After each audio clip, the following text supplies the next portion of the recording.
If you want this podcast free of ads, follow us now on patreon.com/David McWilliams.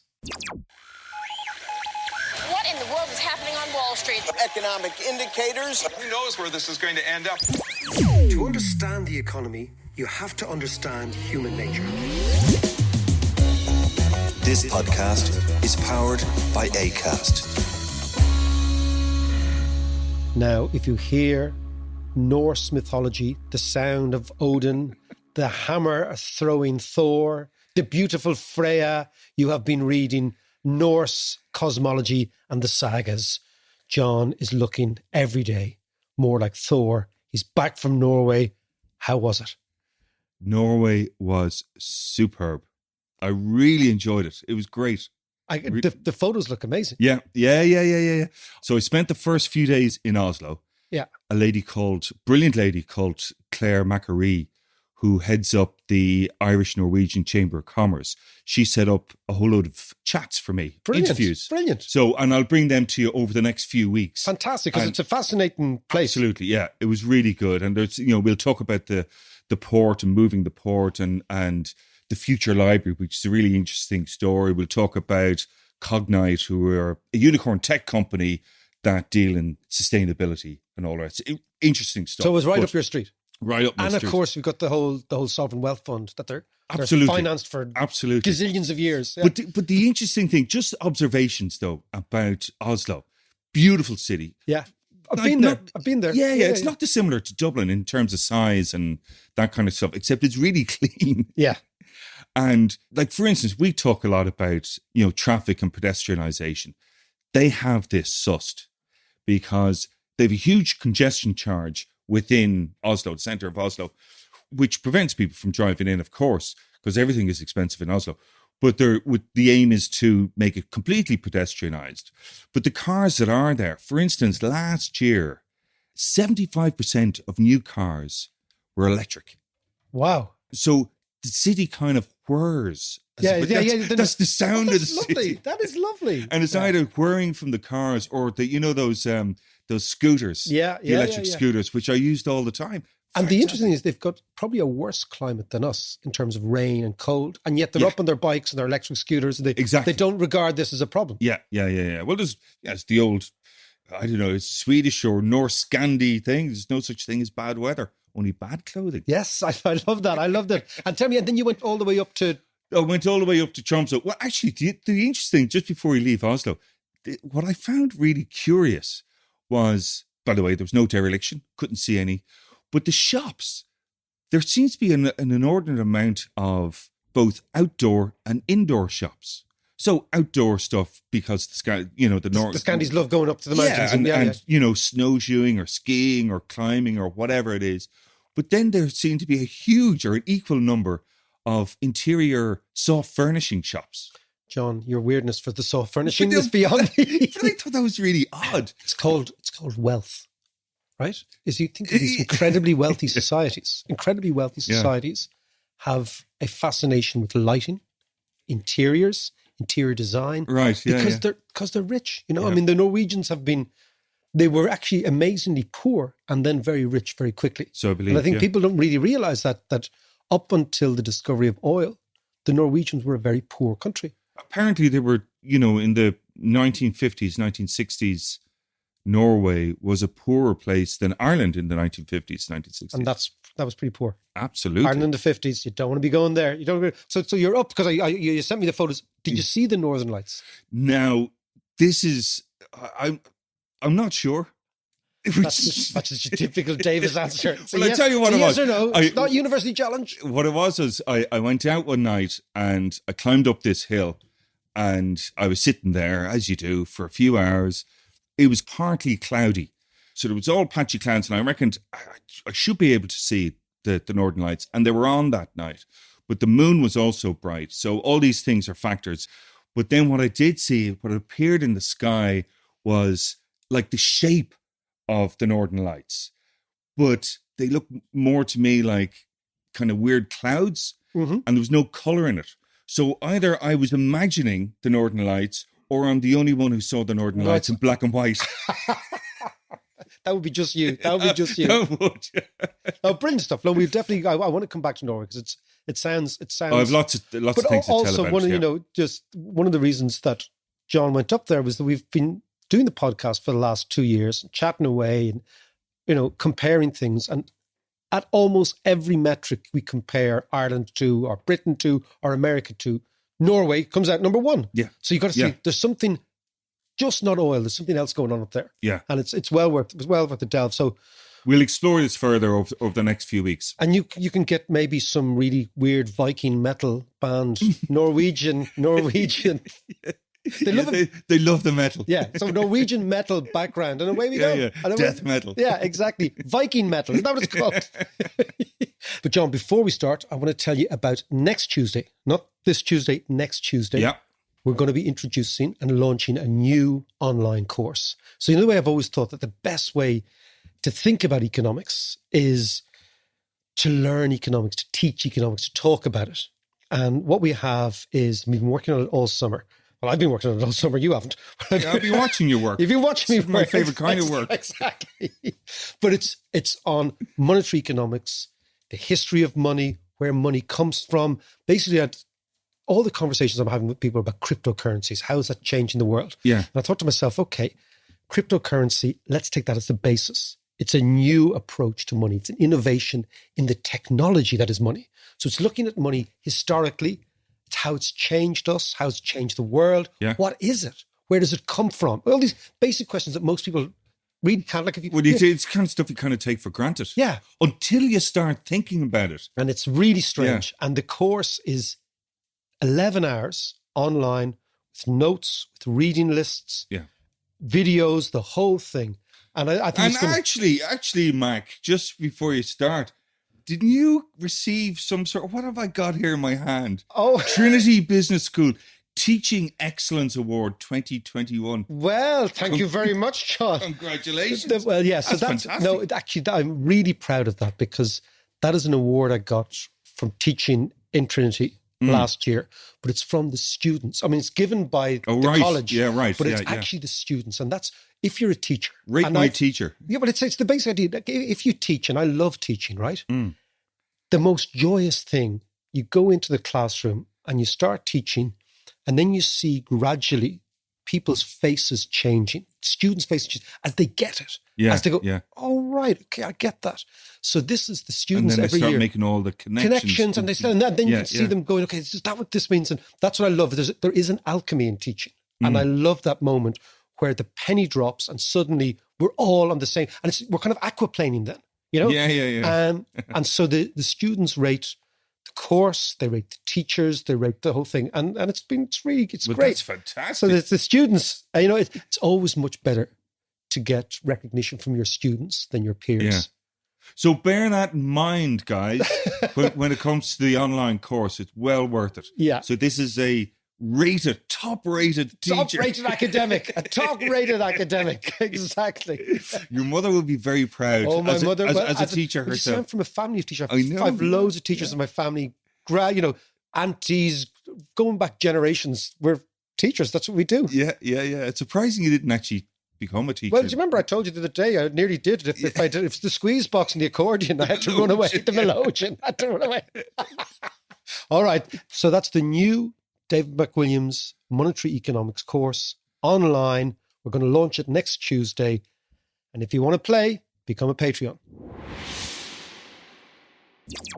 So, Mark, I was having a brilliant time, as I was saying, in Norway. But the little bit of news that I was reading, the thing that kept coming up was these mile-long queues at petrol stations and fellas jumping out of cars and beating lumps out of each other. It was just that goes madness. under the banner, get Brexit done, right? Yeah. The UK, what the UK was warned about Brexit was that it would gum up their supply chains, right? That basically Brexit, by cutting off your nose to spite your face, right? Yeah. By basically saying, we're going to trade global Britain with Korea and Singapore, but not the fellas 400 million people who live 30 miles across a little small channel. We're not going to trade with those guys at all. Right? So what has happened is the UK, there's two things going on. One is we'll talk about actually what's happening in the UK. The other thing is I want to talk to you about the economics of panic, right? Oh, yeah. Economic panic is something that people don't really appreciate, and it's phenomenally interesting. So, but first of all, what's going on in the UK? So Brexit was a vote against low wages, immigration, and low regulation. Yeah. If you think about it, right? Yeah. So the British model up until then was basically we'll have lots of immigrants on low wages with low productivity jobs, what they call, right? Yeah. And then the Brits voted against that, right? Yeah. So implicit in the low wages, low productivity are a huge amount of sectors where immigrant workers come in and do the work. Largely in the UK, it seems in the agricultural area and in driving. Truck driving. Well, actually, do you remember your man, what was his name? Tim Martin, the guy who owns those horrible pubs, the Witherspoons pubs. Yes. He was one of the big proponents promoting Brexit. Brexit. And then he asked the government to let in immigrants. To tend the bar, pints. to serve pints. Although the one thing about Witherspoons I will say is anybody who serves €3 pints, right? Yeah. Shows it can be done. And that's interesting. Whereas the rest... True, yeah. So give it... I mean, he does seem like a bit of an idiot. He's also an Australian, which is weird. Oh, is he? He's an Australian anti-immigrant Brexiter. Right. Okay. Think about that, right? That makes it so much worse. Exactly. So, but what happens, of course, what they've done is they've made it almost impossible for East Europeans, who were the backbone of the distribution industry. Yeah. Now, you forget that basically the economy is this incredibly complex organization that goes on behind the shop. So when you arrive in Tesco's or something and you see the shelves, right, you never think, how do they get there? Yeah. How did all the products get there? Who made them? What's this just-in-time system? What's the supply chains behind it? Who is actually distributing? Where is it all going? Where's it coming from, right? Yeah. We forget that underneath the economy is this unbelievably living organism called the back end of the economy, in a sense, right? And this is where all the magic happens. And of course, central to that are people, workers. And what the Brits said is we're going to kick out all the East Europeans, or we're going to make it difficult for them, right? Yeah. And of course, lots of the East Europeans go home during COVID because there's no work. So they all go home, Poland, Romania, Bulgaria, all these places, right? The COVID restrictions are lifted, but East Europeans aren't coming back. And one of the reasons they're not coming back is they're not welcome. Yeah. They can't get visas. Yeah. So now the Brits are, it's amazing. They're now giving out 10,000 visas, emergency visas for people. Now think about this, in the food industry, right? Yeah. In order to get the food industry up to speed for Christmas. But the problem is the visa process takes 4 weeks. So even if they give out the visas today, right, the people won't arrive in the UK until the first week of November. Yeah. Christmas kicks off in the last week of November in terms of everybody getting ready for everything. It's too late. So what you have is this is the first... Brexit was the whole thing about Brexit, and this really shows it up. It was about having your cake and eating it. Yes, but in actual you can't. Yeah. And so basically what has happened in the UK. But we shouldn't be so dismissive of the fact that the problems in the UK could happen everywhere, right? Yeah.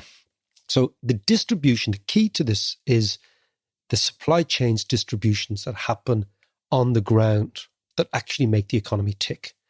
And if they get ruptured, if they get in some way, if they have to adapt to some change, right? What you have is it takes a hell of a long time for things to get back to normal.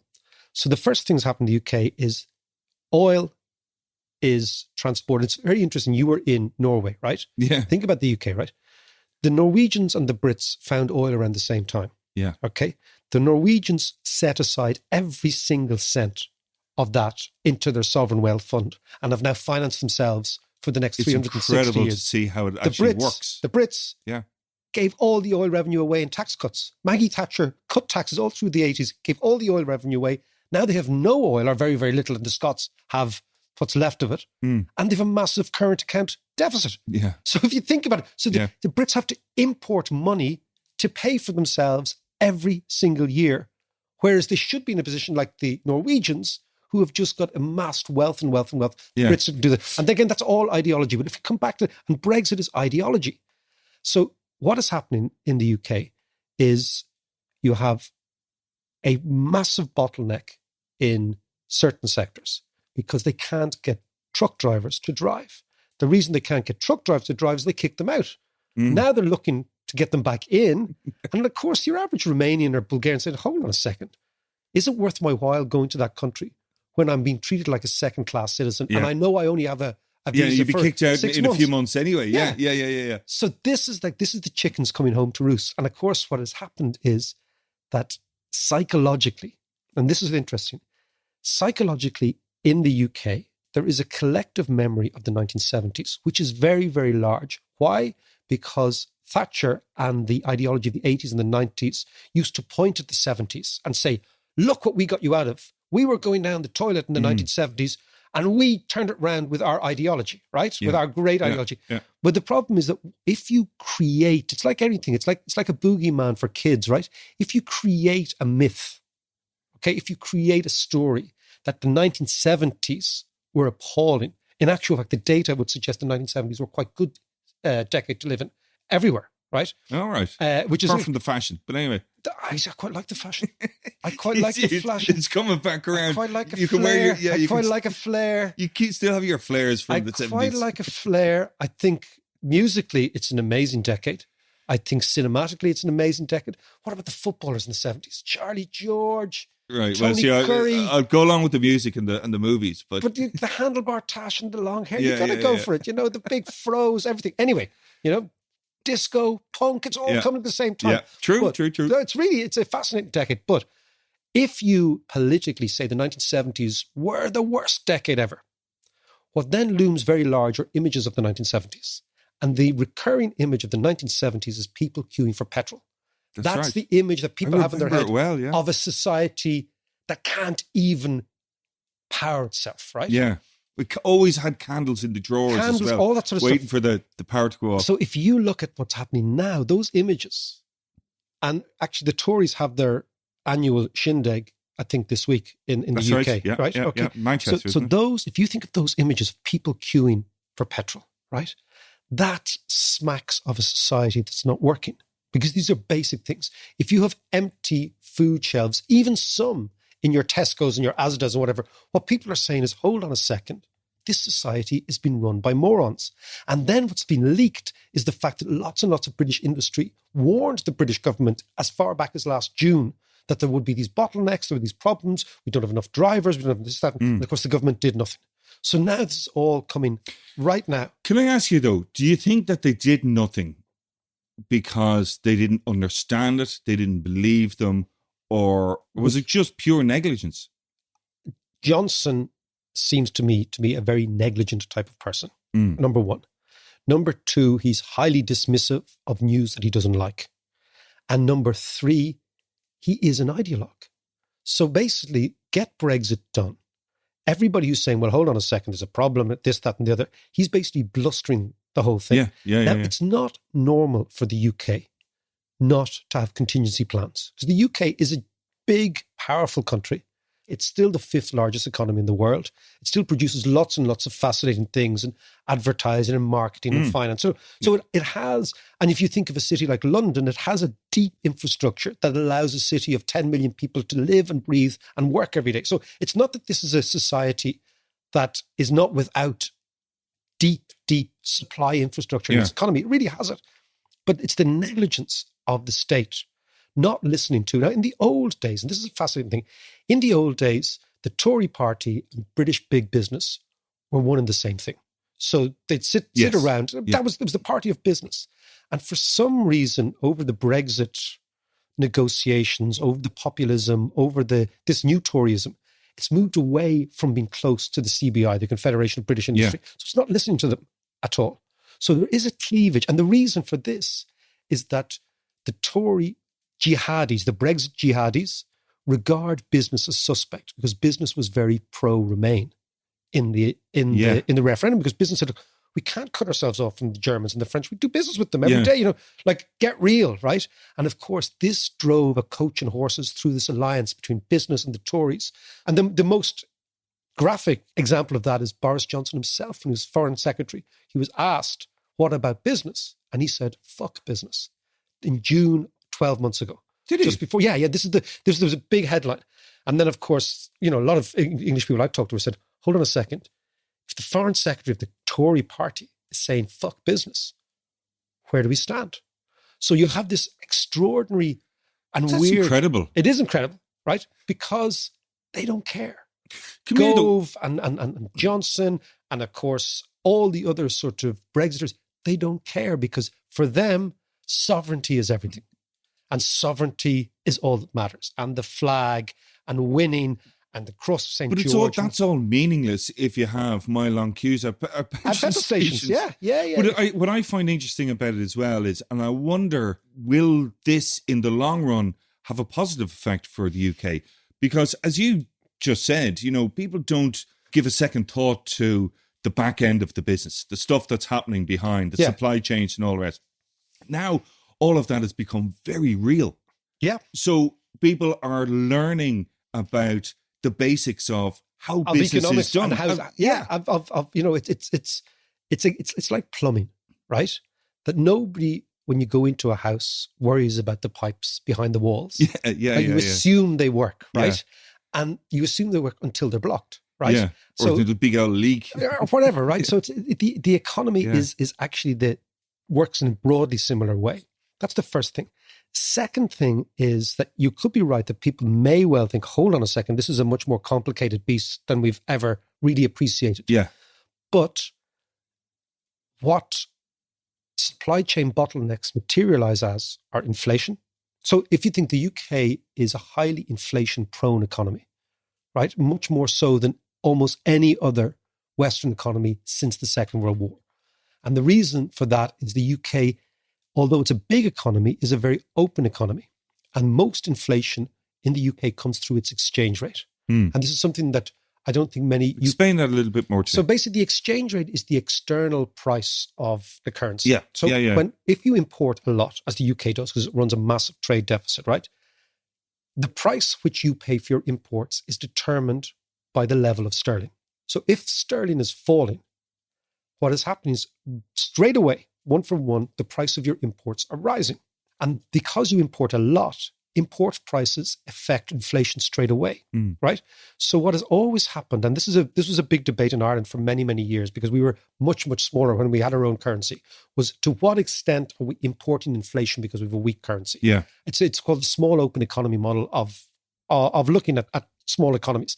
The problem with the UK, it is a small economy despite being a big one. And this is a weird thing to get your head around. It's still the 5th largest economy in the world, but it's small relative to the United States, small relative to the European Union, it's small relative to China, okay? So its currency, although sterling still is spoken about as a global currency, it is actually the currency of a small country.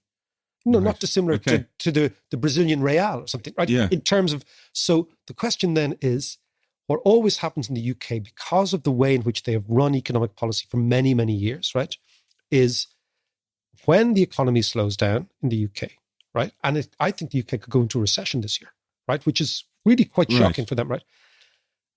The rate of interest that people expect in the future is going to fall because the economy is going to slow down, and basically what drives the rate of interest is the demand for money. So if you think the economy is going to fall or going to slow down, the demand for money falls, rate of interest falls. But ahead of that, the financial markets sell the currency, right? Yeah. So the currency weakens very, very quickly. And then this leads to imported inflation. And because the UK has, over a 40-year period, sort of destroyed its own manufacturing base, there's nothing in the UK to, so a lot of economists would say, okay, well, if your currency falls and if imports are expensive, then you'll switch and you'll produce the stuff yourself. But that's not how the economy works. It's too long. It takes too much time to produce the stuff yourself. So you just have to put up with higher prices. So the UK are going to have supply bottlenecks, higher inflation, and a government that looks as if it doesn't really care. And the question is, Johnson is basing his whole career is based on, he's the lucky general. He kind of gets away with things. But deep down... It only goes so far. Yeah, deep down, I think that this, the winter of discontent looms very large in the UK political mind. And this was an expression that Harold Wilson and Callaghan, the 1970s Prime Minister, okay, and Dennis Healey, these guys, they were talking about the winter of discontent, right?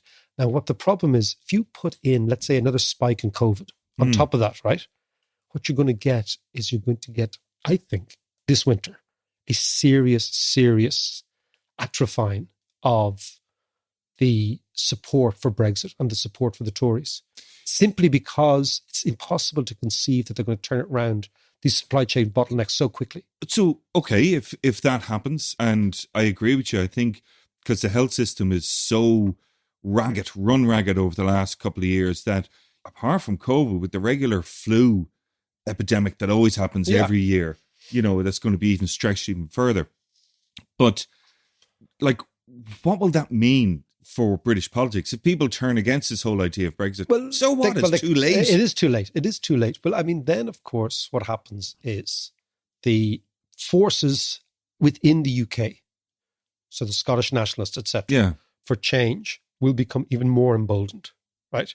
Now, what is happening in Scotland is quite interesting in the nationalist side. About a year ago, the nationalists were flying. The polls have narrowed completely, right? So it's kind of neck and neck now, but it's not going away.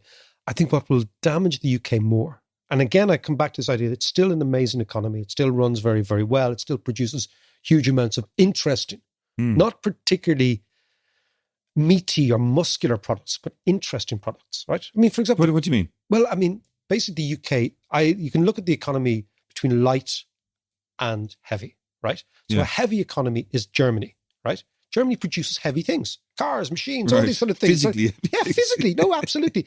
The UK, remember we talked to Paul Donovan, the chief economist of UBS? Yeah. He was saying the UK is a hyper-service economy now. It's a light economy. And basically it reacts quite well to things like COVID and working from home because it has this sort of London is innate that. flexibility.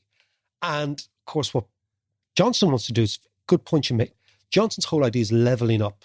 That basically they're going to try and recreate this idea of the northern powerhouse around Manchester. And of course, Manchester is a huge, again, Manchester is a 5 million strong city. Yeah. It's a massive city, right? Size of Ireland. Yeah. And they, of course, and they want to try and get jobs going, get industry going in places like Sunderland and Newcastle and the West Midlands, all the places that voted for Brexit. Yeah. The dilemma here is that demands the government picking winners. And interestingly, the Tories, since Thatcher, have always said, we cannot pick winners. We are no all-knowing planners. We've got to let the market decide. Yeah. So now what they've done is they flipped that on its head. And now what they're saying is, we will like to pick domestic winners. Now, ironically, what the UK... Sorry, when they say that, is like particular companies or sectors? Sectors. So there's a thing in Japan called MITI. And MITI was an internal Japanese department which picked winners, which said Sony, Toyota, Toshiba, all these brands, we're going to back you to the hilt, right? Right, okay. And that's how... So the Japanese economy was based on central planning. Nobody seems to kind of appreciate that. And in fact, the Koreans have adopted exactly the same model incredibly successfully. So Korea is one of probably the most fascinating economy in the world, is South Korea. Yeah. And the story of the expansion of South Korea from abject poverty in the 60s to extraordinary wealth now is a story that nobody really tells, and it's fascinating. It's a most sophisticated country, a really fascinating country, but they based this on the Japanese model. Now, the Brits used to poo-poo that in the 80s and 90s, say, oh, you can't, the market has to decide, right? So when British industry was collapsing and wasn't being supported by the government, and when the car industry went to the wall and coal and all those big steel, those ones they had, the ideological answer they gave was, the market is deciding we cannot do this. Now you take Johnson, 20 years later, Johnson described himself as a Brexity Hesse, right? Brexity Hesse. So Hesse is Michael Heseltine. Heseltine, yeah, right? yeah. And Michael Heseltine. Tarzan. Exactly. Yeah. So Michael Heseltine's idea was always that the state should be big and the state should intervene. Yeah. And that put him at odds with Mrs. Thatcher. And that's why they were always having a scrap, right? Yeah. So Johnson has described himself as because Thatcher was following the kind of Reaganism and the free market, small government, and all that sort of stuff, right? So Johnson described himself as, I'm like Heseltine, I believe in state intervention, but I've got this Brexity thing going on. I also believe in Brexit. Whereas Michael Heseltine was a big believer in the European Union because he believed, again, back to this idea that British industry needs Europe to progress and to advance itself. So what you've got is all the inconsistencies that were implicit in Brexit. The anti-immigrant stuff, and then says, well, hold on, don't we depend on immigrants for transport? The anti-immigrant stuff, don't we depend on immigrants for farming? I mean, they have a big problem for them. They can't. But these are all these issues were highlighted back in the time. Yeah, but they chose to ignore it. Well, it was the bluster of nationalism. This is why we've always got to be very worried about nationalism here too. Yeah. Right? Is that nationalism is the last refuge of the scoundrel. Right? That basically, if you look at any country that goes down this nationalist route, it's usually to disguise underlying problems within the economy and within the society. Yeah. So the other thing about Brexit, people say, well, it's going to inflame the Scottish nationalists, right? And the Tories said, don't worry about that. We can sort those out. Yeah. Of course, the mess that is Northern Ireland, the protocol, we could go on about that, but we won't bother, right? Yeah. But we know that's a bit of a mess. Yeah. So at every stage, people were warning, sterling, will it weaken? They were saying, oh, well, if it weakens, it doesn't matter because it'll make our exports stronger. But you don't have exports. And in order for you to pick winners, to go back to the Japanese idea, it takes years to do that. And my sense is that Britain is just too far behind now. It's too far behind Germany. It's too far behind France. It's actually too far behind Italy. Like we forget that Italy is the second biggest manufacturer in Europe. Not France, Italy, not Britain. You know, people forget that the Italians, and it takes so long to create these companies, these manufacturing companies. Yeah, because there's the nurturing and development stage and all of that kind of stuff. And the branding stage and the supply chains, you need distribution, all this sort of thing. It takes so long to do it that if you can't do it overnight unless you follow the Irish model, which is you import the businesses, right? Right, okay. So basically what Ireland did is we said, there's no way in the world we will ever create world-class businesses, our capital base here, because of all those problems I've just cited. It takes a long time. So how do you leap from poverty to reasonable wealth?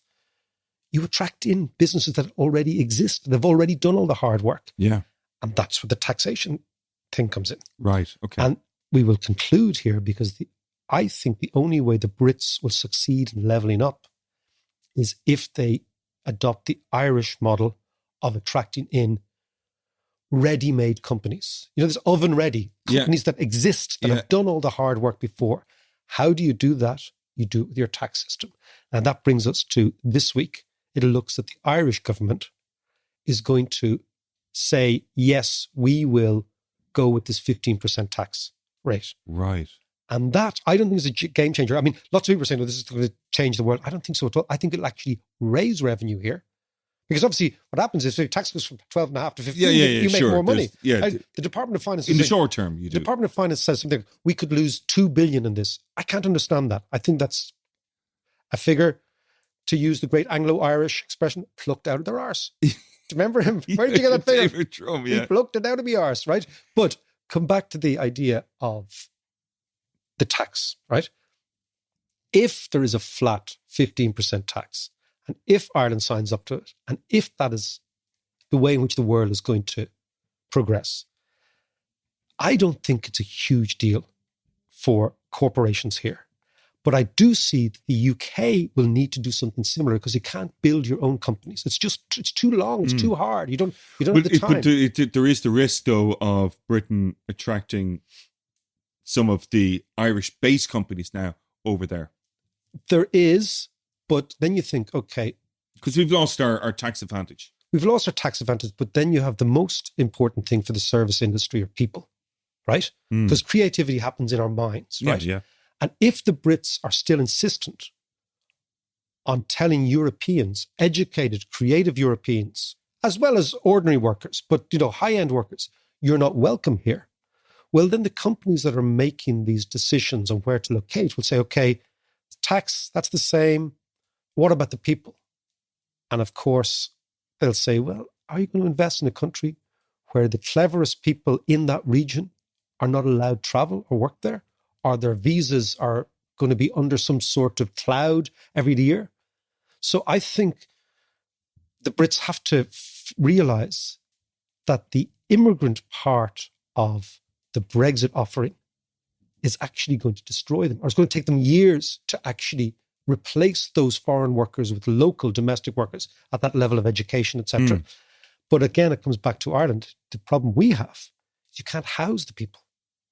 So it's no point saying to, these companies, we've got great talent, or if you want French talent or Italian talent, you can live here and Ryanair will fly them in and out for half nothing, la la la. We have got to build houses for people. And our bottleneck is a long-term bottleneck. So the UK might have this short-term bottleneck of, petrol and sliced pans and whatever. Supply chains, yep. Our bottleneck is arguably much more difficult to fix because that's a rental accommodation bottleneck. And again, I come back to it. If we don't fix this, all bets are off. Yeah. I said, John, you remember we were going to talk about Japan and China? I really want to get deep into this Chinese property market collapse because I think it's the most significant issue in the global economy for the next 5 or 6 years. But you know what? Let's come back to it on Thursday and we'll go deep into whether or not what's happening in China is a mirror image of what happened in Japan. So basically, China and Japan, if you look, Japan grows unbelievably quickly from the Second World War to 1990, right? And then it has a property crash and it doesn't grow again. China has grown unbelievably quickly in the last 30 years. Now it's having a property crash that they're denying, because they always do. The question is then, does it stop growing? And if it does, what does it mean for the world? So let's come back to that on Thursday. I'd like to thank all our Patreon supporters, because without you, this wouldn't be possible. So thank you all very, very much. And we have a little treat for you coming up. We have a new online course. We have a new entire podcast monetary economics course. I mean, monetary economics at the moment is so important. And we have a fantastic course. We're just finishing it. It's going to be with you next Tuesday. So that's the new David McWilliams monetary economics course online. And if you want to play, become a Patreon.